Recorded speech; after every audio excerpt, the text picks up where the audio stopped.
Hey, folks, it's Kary Oberbrunner. Welcome to the Soul Symposium. I have with me a fantastic guest, one that I am so excited about. This content, Tim, is, first of all, welcome, Dr. Tim Elmore. Great to have you with us. Thanks, Kary. I already can't wait to get into it. I'm rushing to get into it because I just feel that, we've heard of IQ, we've heard of EQ, but you, my friend, have something that is really GQ, and it's generational diversity. We're going to watch a keynote from you in just a little bit, a special thing. But first of all, set us up. Why did you write this for such a time as this in history? Yeah, great question. First of all, let me acknowledge, I don't think I'm the only one that could ever give this message, but it's so needed that someone give it. We're living at a time, Kary, for the first time in modern history, where there are 7 distinct sociological generations living at the same time. You have the senior generation, that's my aunt and uncle that are in their 90s. And then you have the alpha generation, which are the children today, the youngest kids that we're measuring. And about 5 of them are working together. And sometimes there can be conflict, almost like the conflict you might have when 2 foreign cultures are interacting and they just don't quite understand each other. So everybody listening is probably smiling because they're going, yes, my uncle, my grandpa, my daughter, or whatever, can feel this generational tension. So you coined this term, and it's spot on. GQ, what's your generational quotient? Are you good with the different generations as you interact? Or are you better with your own and not as good with the millennials or the boomers? So that's what we're trying to do, is we're helping people assess and do better at connecting with different generations. Well, and Tim, I know that you are a leader. You've been in leadership development for quite some time. Look at your own company. Is it growing leaders, and what span of demographics do you have within that? Yeah, well, we have 4 generations on our team. So there's people in their 60s all the way down to, we have a teenage intern. So you can imagine it's like grandparents, uncles, and aunts, parents, and we love each other. But just because we've grown up in different worlds, we might have different language that we use, different customs that we practice, different values that we embrace. A little bit like going to China or France, and you go, oh my gosh, I'm going to have to work harder at connecting with somebody here. They speak a different language. Bingo. Yeah. So that's what we're finding, and we're trying to practice here at home here.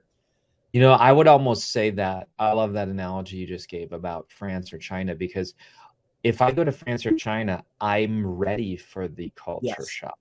Yes. But when I walk into, we have Kroger, I don't know what grocery stores you have by you, but when I walk into a public place, church, school, I'm not having those lenses on of like, hey, we're going to be misinterpreting each other.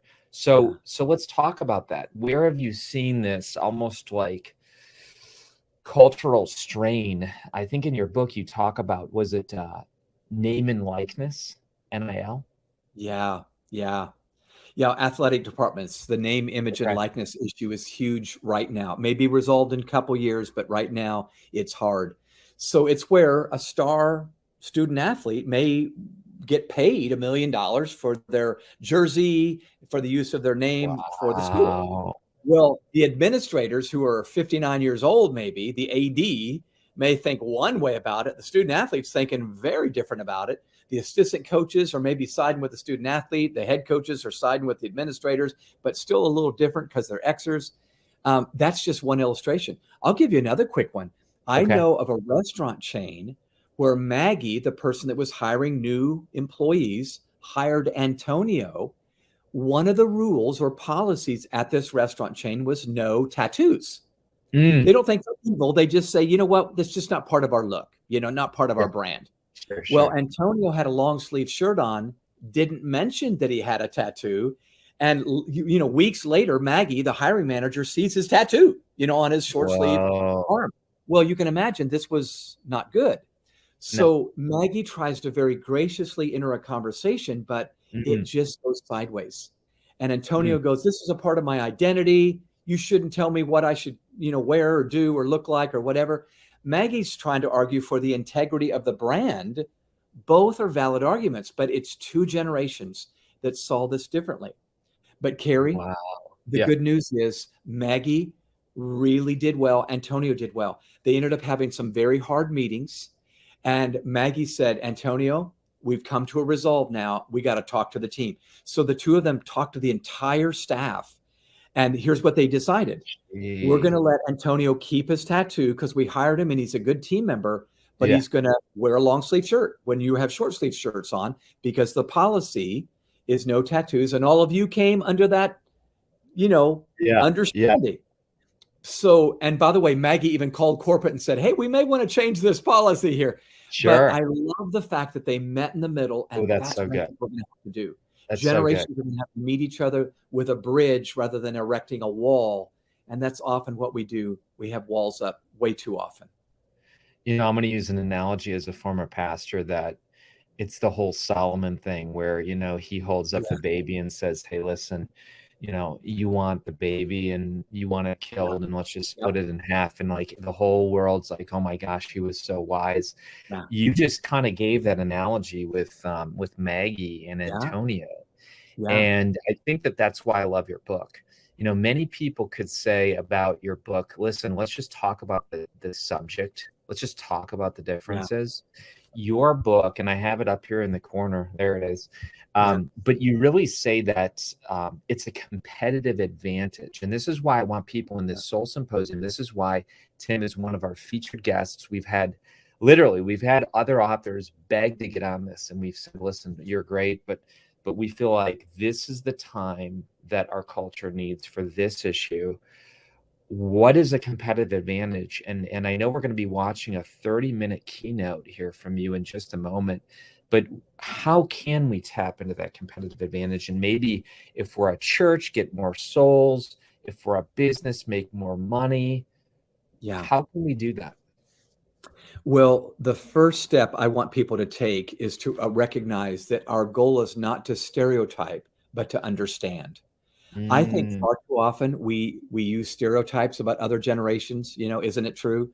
All baby boomers are stubborn. All Gen Xers are skeptical. All millennials are narcissistic.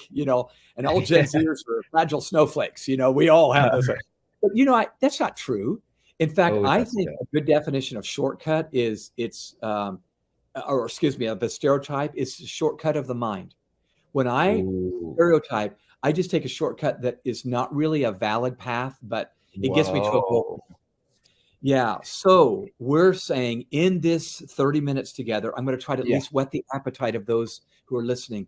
You can better understand that person that could benefit you greatly because of what they have experienced that you have not, either old to young or young to old.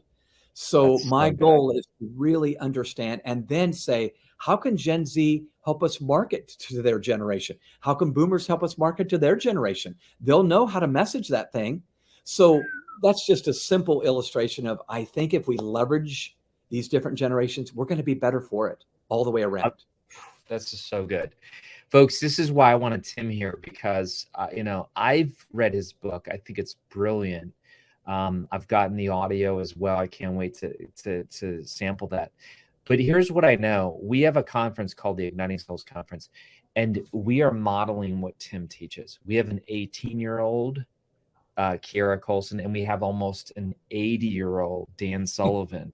And we know that, look, if we just choose the 40-year-olds to speak, we're being ignorant. And I would say, Tim, just as we watch racial diversity and say, do they have all the races represented?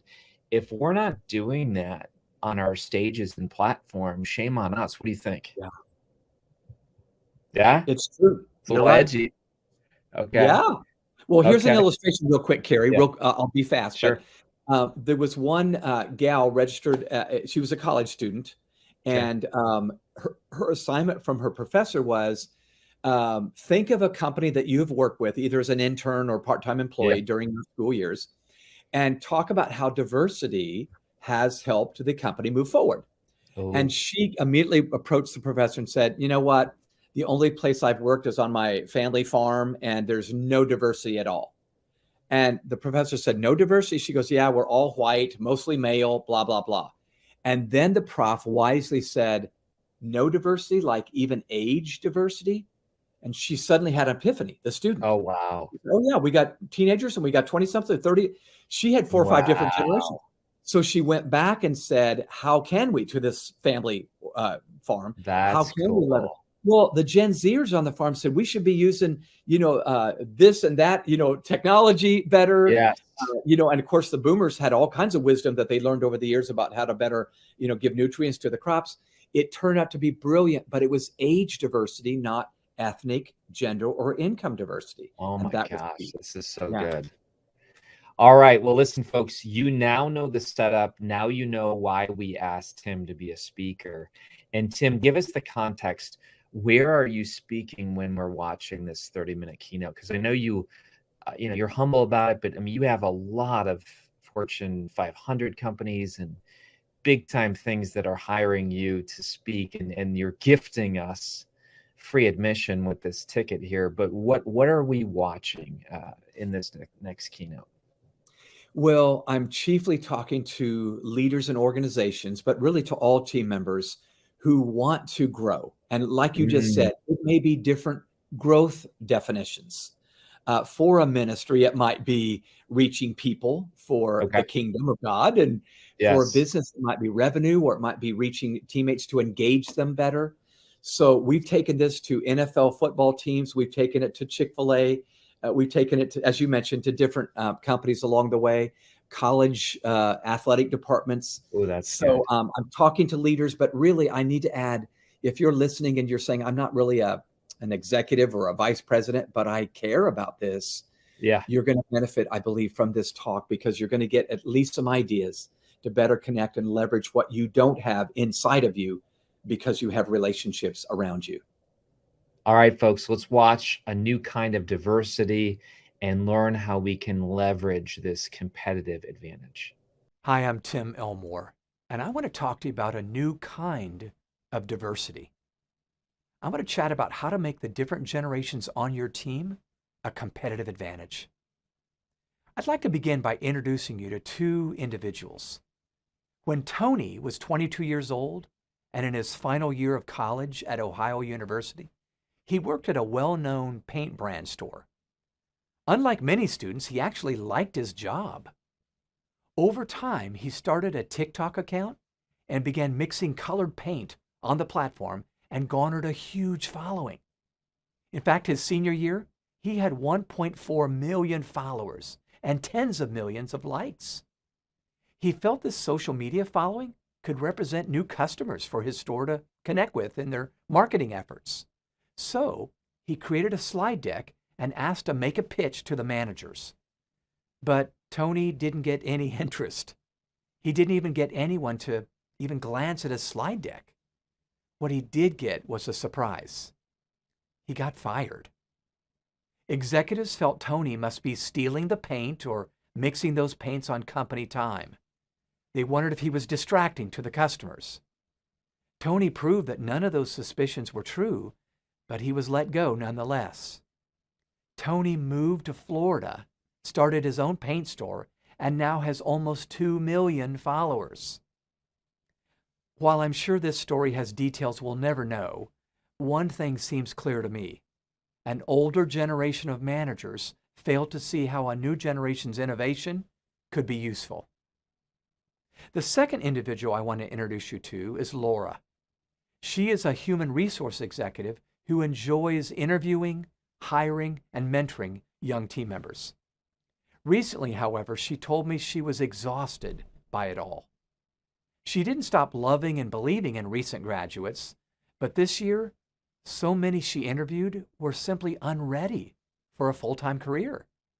They either didn't want to work 40 hours a week, or they couldn't look up from their phone in the job interview. One young professional left Laura stunned. She brought her smartphone with her to the interview and kept texting during the interview. And when her phone rang, she actually took the call. And if that's not bad enough, she covered the phone and asked Laura to leave her office so she could take the call in private. Laura smiled and let her know the interview was over and she could talk as long as she wanted to outside. While these two stories may sound like extreme misunderstandings, they are vivid illustrations of a widening gap between veterans and rookies on working teams. The term generation gap was coined over 50 years ago by Life magazine editor John Poppe. The gap is widening today because society and technology change so rapidly. People can grow up with fundamentally different experiences based on their early years. Neuroscientists tell us today our neural pathways are very pliable in the first 20 years. They begin to set in adult life. In fact, our brains work a little like wet cement. Very easy to put your handprint in at first, very difficult to make a mark after a day or two. Well, our brains work like that. It isn't that our brains cannot change after 25 years old, just that change becomes measurably tougher as we age.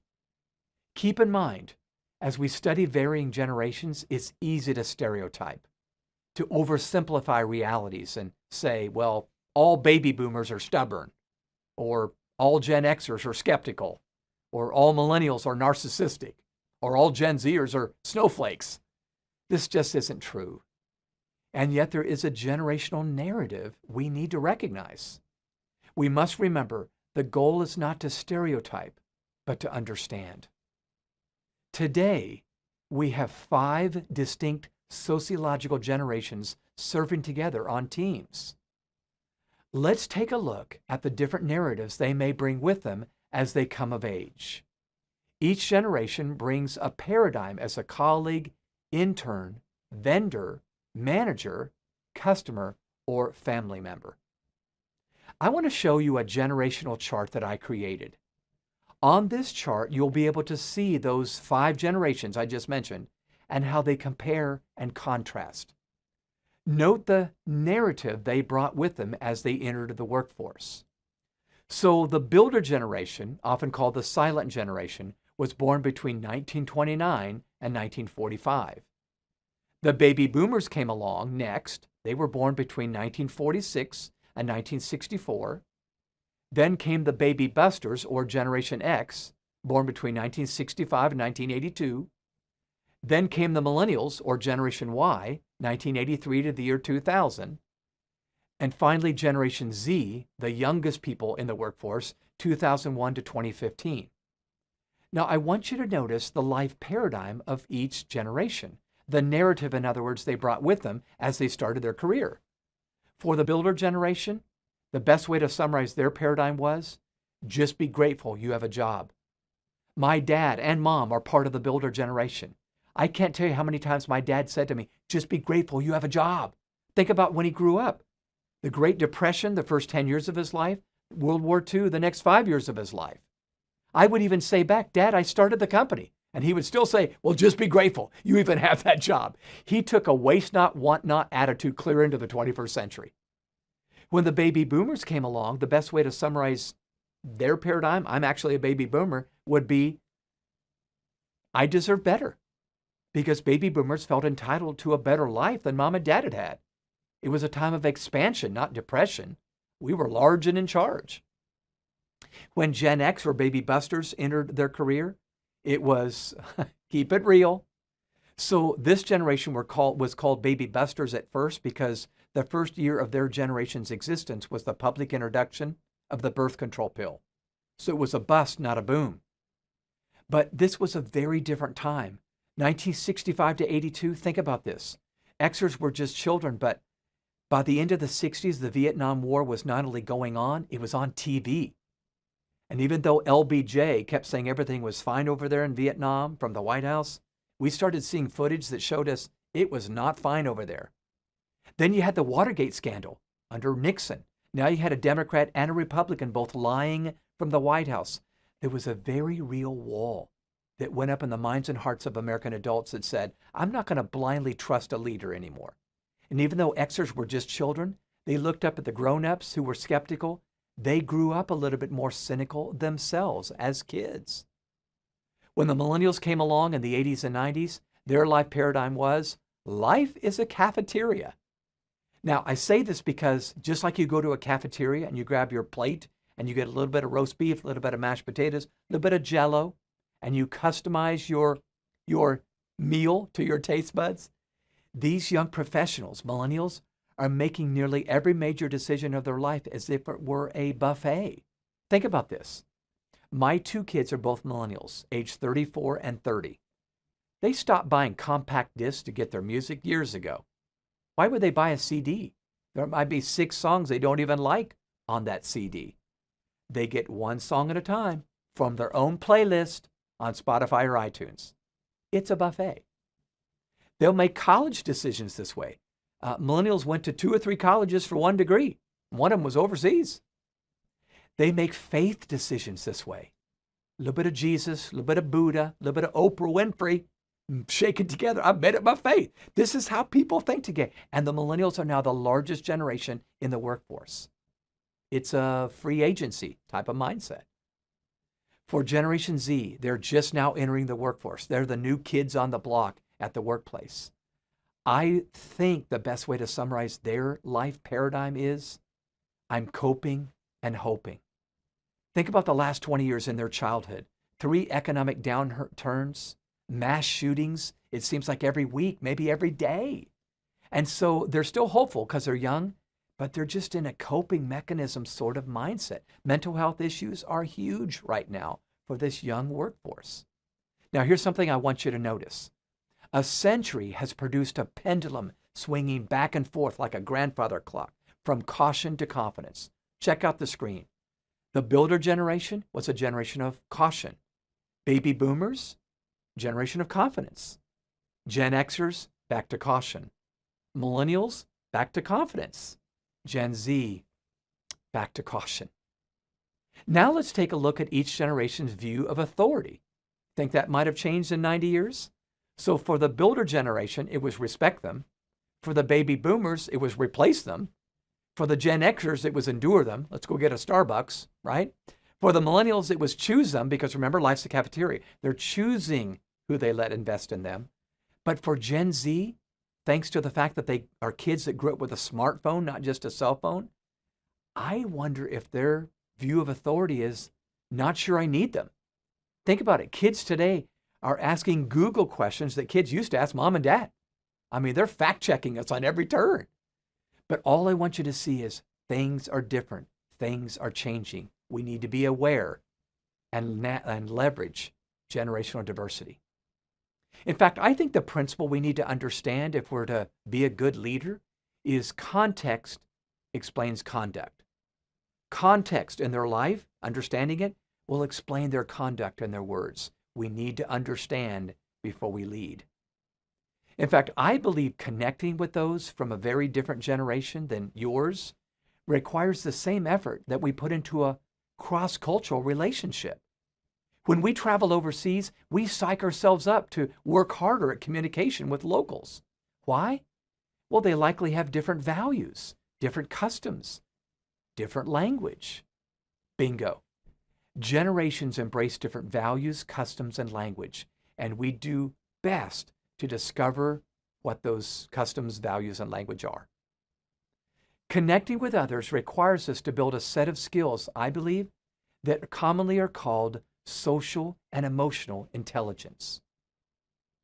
Lieutenant Colonel Christopher Hughes led a battalion of soldiers in Iraq during the second U.S. invasion. When a shipment of food and clothes and blankets arrived from the United States for refugees, Hughes felt the best place to distribute them was the local mosque. And when he led his troops through the streets to meet with a cleric over there, people saw them and they assumed the worst. They believed the soldiers were heading to their mosque to bomb it.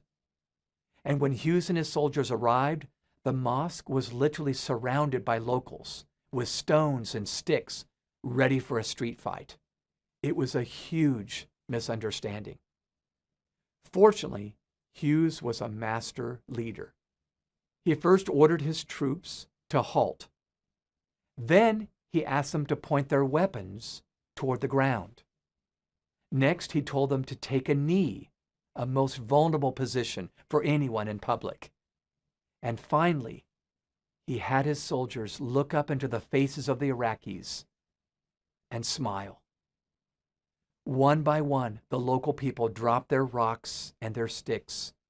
Slowly, they became calm and began to smile back, long enough for Hughes to locate a soldier who spoke Kurdish and Iraqi Arabic and explained what they had brought in their packages and to clarify their intent.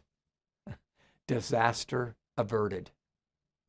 Lieutenant Colonel Hughes displayed what psychologists call social intelligence.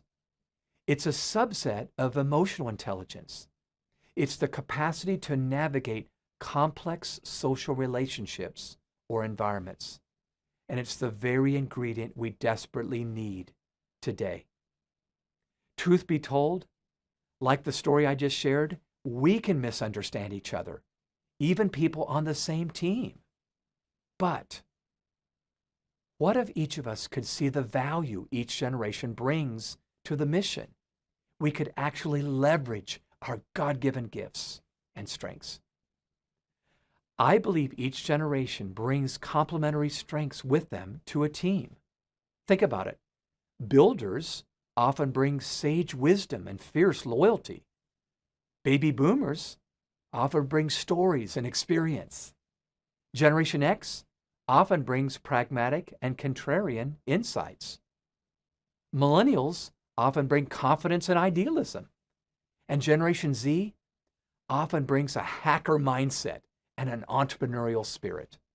Megan Gearhart is a leadership professor at Miami University in Ohio. She gave an assignment to her class a few years ago that sparked great discoveries.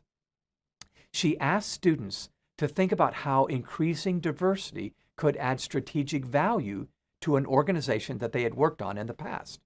One student raised her hand to say that she'd chosen her family's agricultural machinery business in her rural hometown, but the student explained the community had no diversity. When Megan asked who worked for the company, the student said there were 20 people, all white males. But when Megan asked how old they were, the student replied, well, anywhere from 17 to 70. This was an epiphany. While there was no ethnic or gender diversity, there was age diversity on that team. And the student began studying how different generations at her family's business could help each other with their different perspectives. She discovered intergenerational discussions made waves on the team, good waves, ranging from younger teammates suggesting the use of drones in farm management to older teammates sharing best practices to navigate climate conditions. In the end, they uncovered all kinds of new ideas for the company to grow and how everyone could benefit. So let's develop some brand new habitudes. Habitudes are images that form leadership habits and attitudes. For decades now, I've taught timeless leadership principles with the power of an image, a conversation, and an experience. I have 3 of these for you today, followed by one homework assignment. The first image I want to talk to you about is one called chess and checkers. These 2 games are played on the very same game board, but they're very different games. When I open up a box of checkers, I see that my pieces are all alike. They're the same shape, same size, same color, and they all move alike. So I treat them all alike. In chess, however, I have to know what each piece can do. A knight is different than a rook, which is different than a bishop, which is different than a queen. You get the idea. This principle informs my leadership. Mediocre leaders play checkers with their people. They treat them all alike, and they get average performance. Great leaders play chess in the relationships of their life. They connect with others at the point of their strengths and their personality, and those people flourish under their leadership. Each individual in each generation represents a chess piece that we do well to understand. The next image I like to talk about is called guard dogs and guide dogs.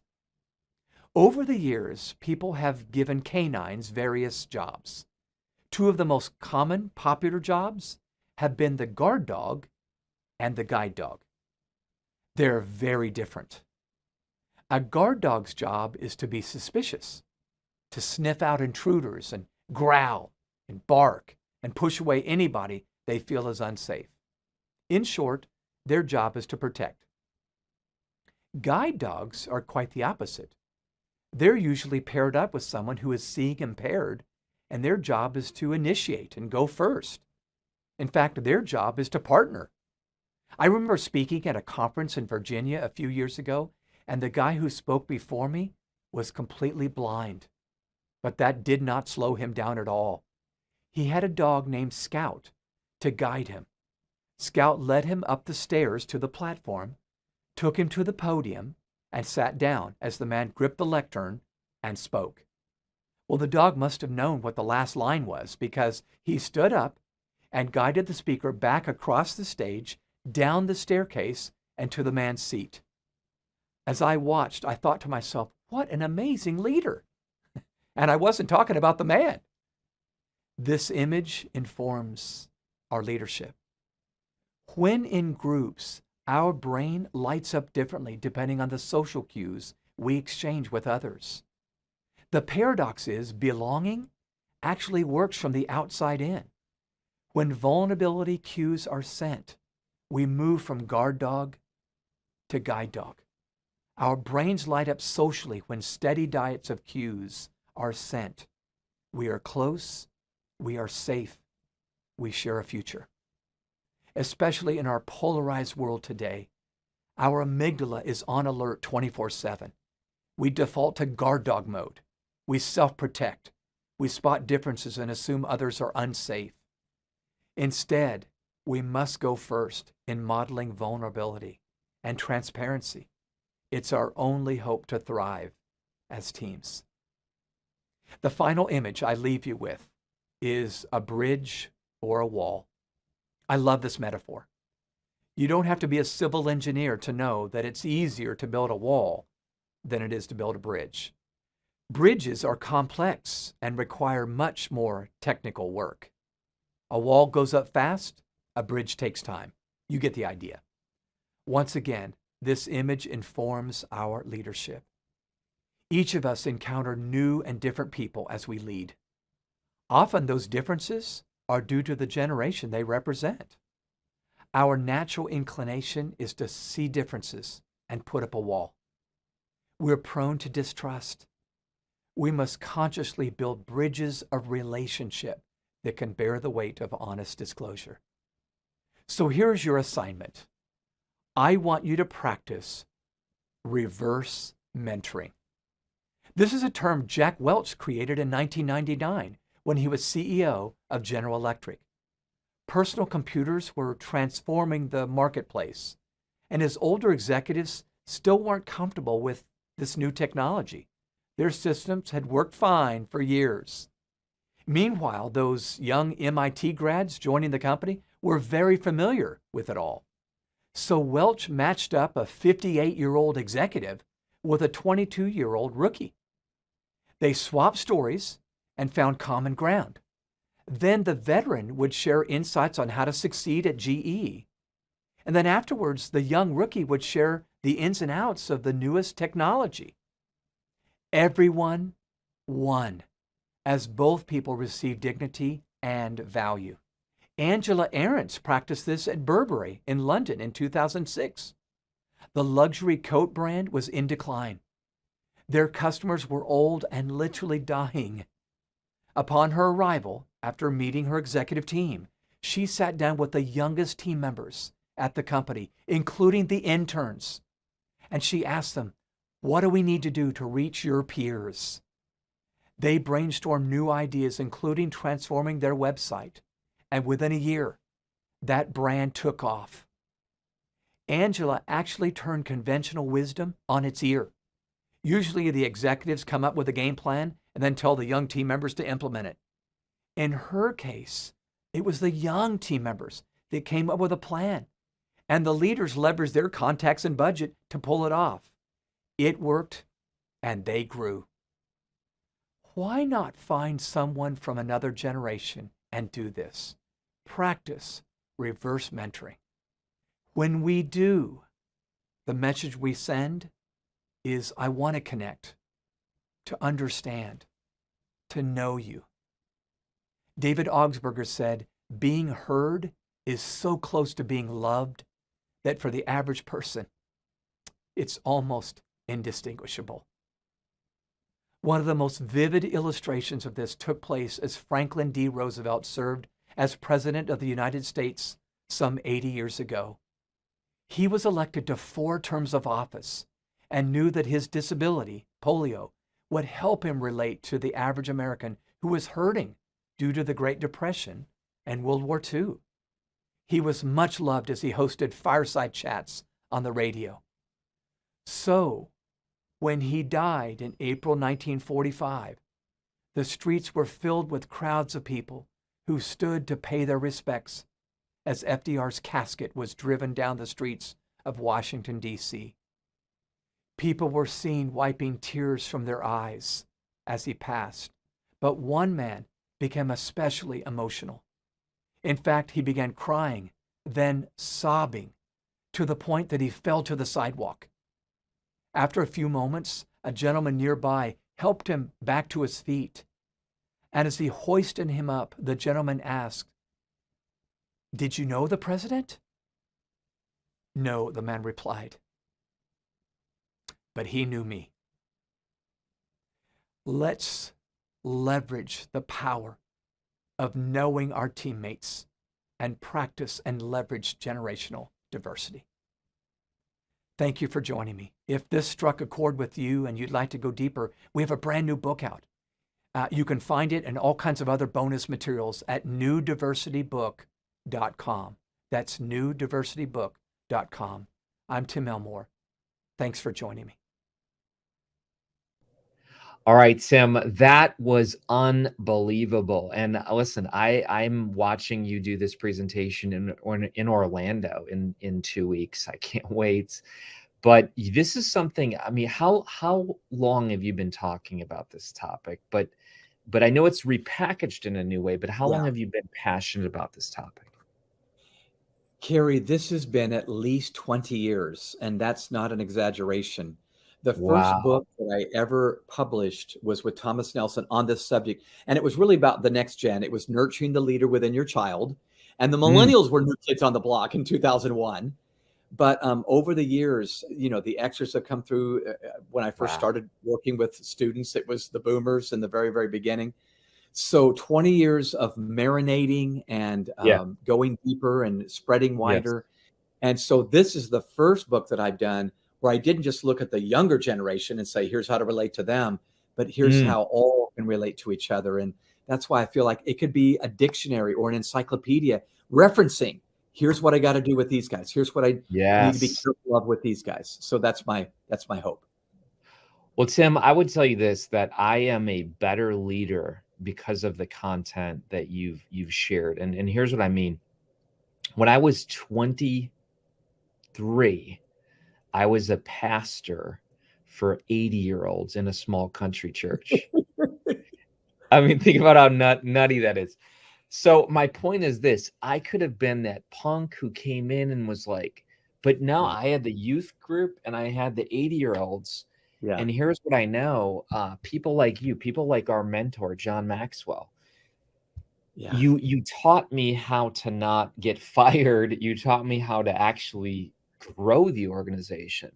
So I would challenge everyone who's watching this, like what Tim has done is he's put 20 years of his life in between 2 book covers that cost you less than $20, you know, at least audio and Kindle.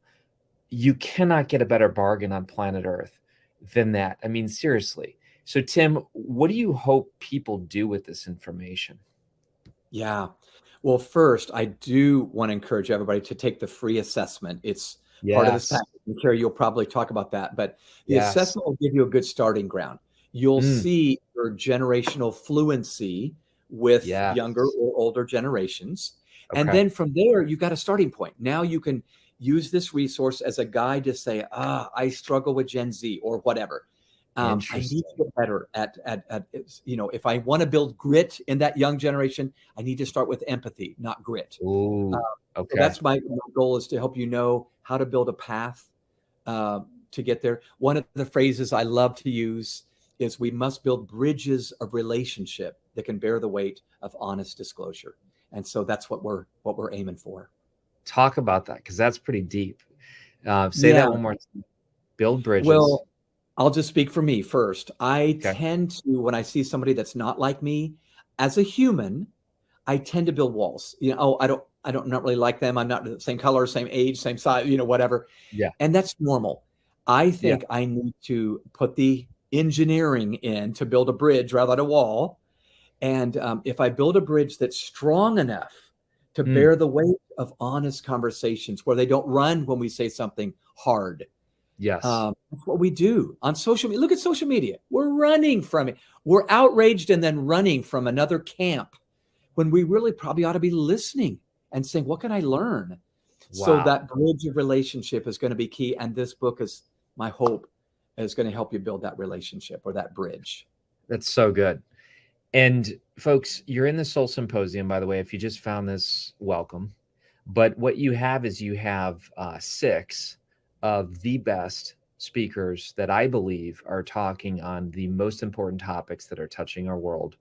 We have topics like authenticity. We have topics like peace.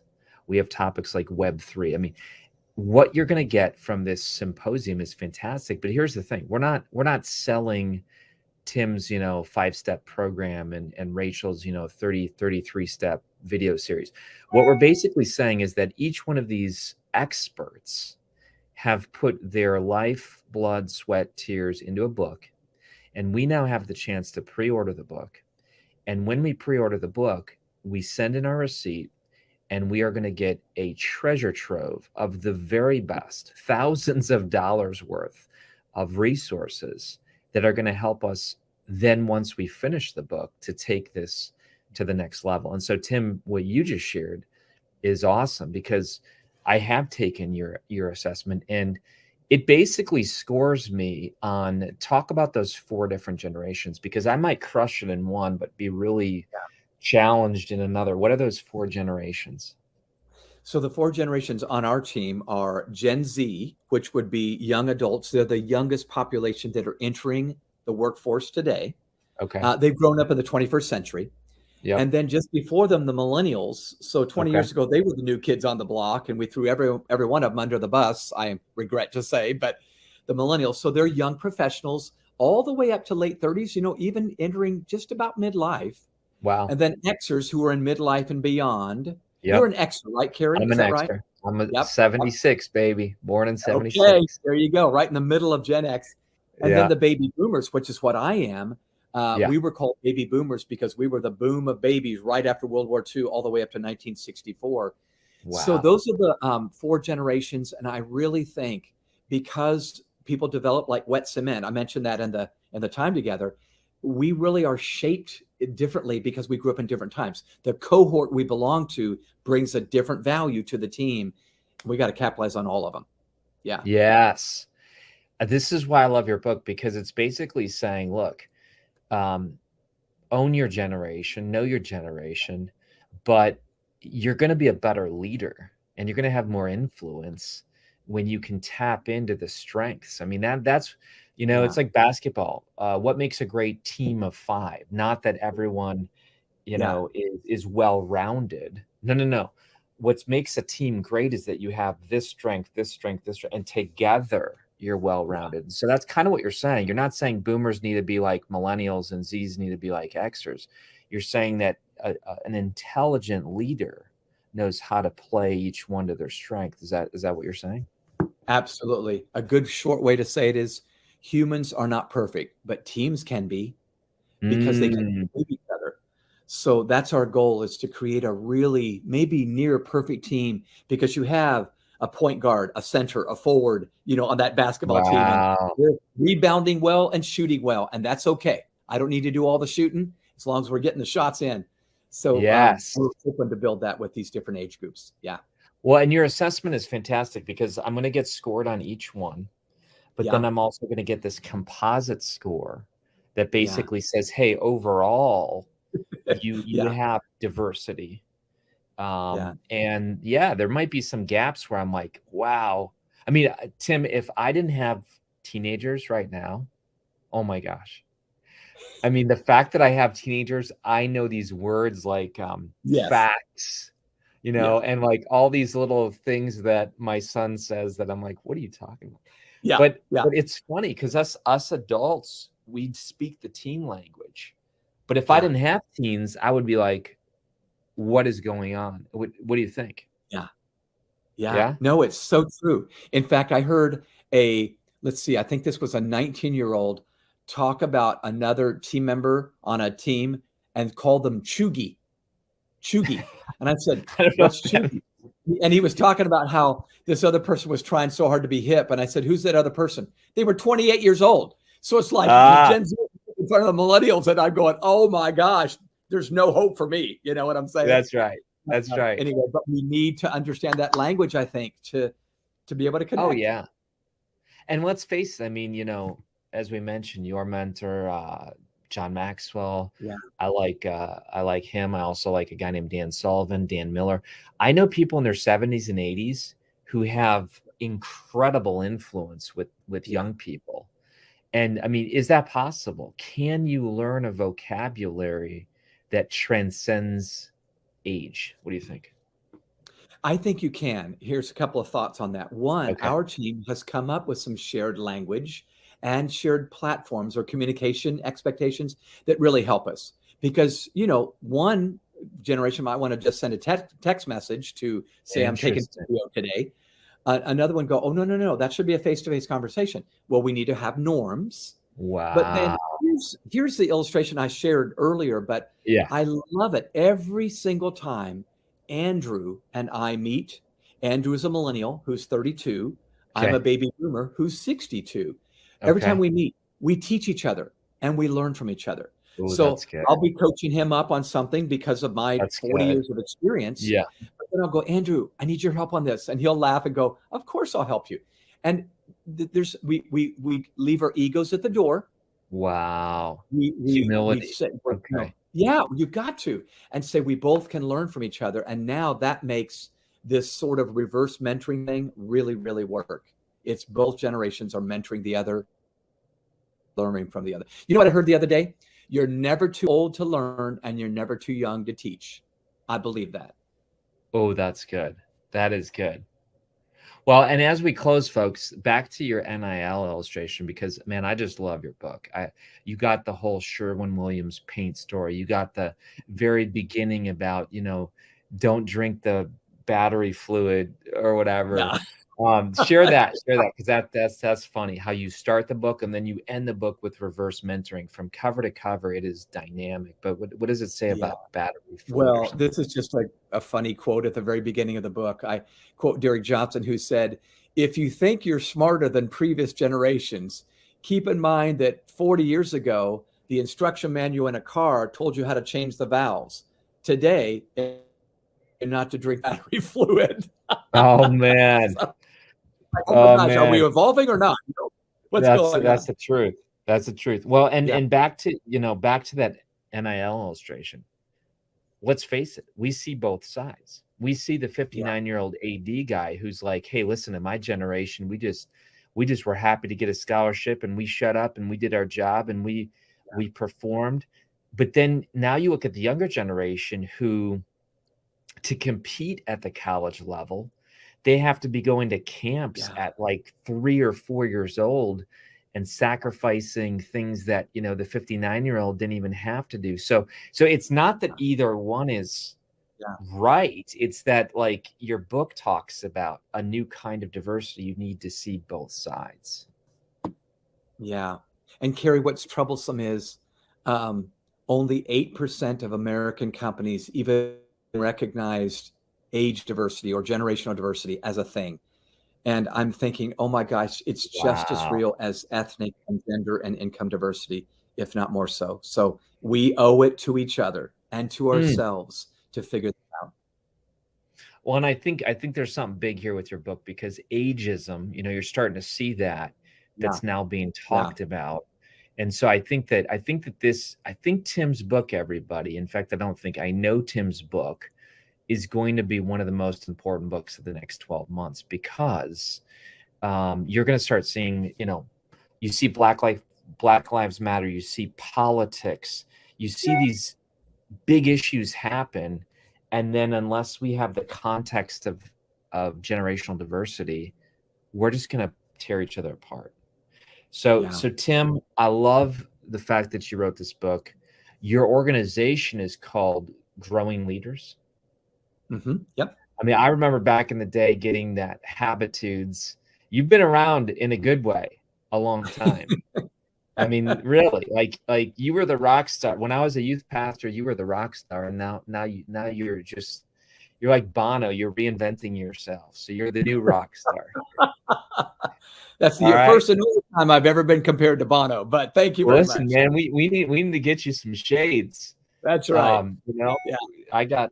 Hey, listen, I got my shades right here. Oh, look at that. See, next interview, man. All right. Cool.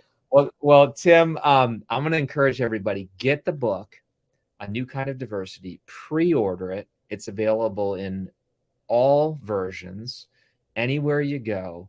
But here's the thing. You got to send us the receipt. And here's why, because we have a whole treasure trove of bonuses, including his GQ assessment, thousands of dollars worth when you look at all 6 authors. And Tim, thank you for being here today, my friend. And I can't wait to see how this book just sets people free and it increases their competitive advantage. Thanks, Kary. Pleasure to be with you.